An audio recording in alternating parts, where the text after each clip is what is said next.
Hello ओइ कस्तो छौ तिमीहरुकोतिर दशैंको माहौल आज गोली?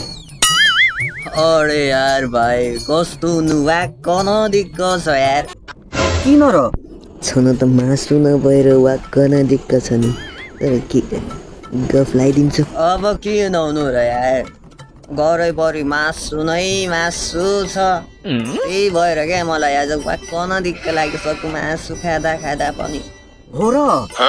अनि तिम्रोतिर चाहिँ के छ त हौ माहौल? यार हाम्रोतिर त के हुनु यार, मासु नभएर हैरान के। त्यही भएर मैले त अहिले यसो होइन आलु खेलाउँदै बसिरहेको छु यार। ए तिमी त आलु खेलाउँदै रहेछौ।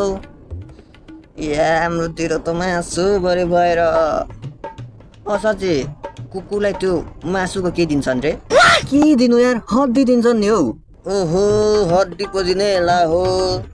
मैले त 14-15 केजी चोक्दै दिइसकेको रहेछु त।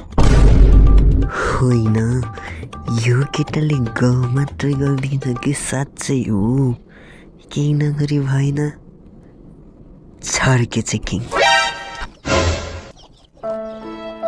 बाबु के खाने कुरा छ भने मलाई देऊ न,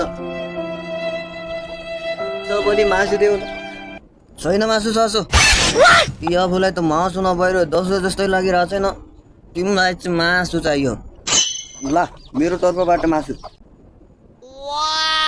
मासु साँच्ची म हो, म अरू कोही होइन। एउटा कुरा नि, त्यो तिमीलाई गफ लाउँदा चाहिँ अलिक सुहाउने गरेर लाऊ है। यो त बढी नै पोख्या। ल राख मासु मेरो तर्फबाट यो दसैँको।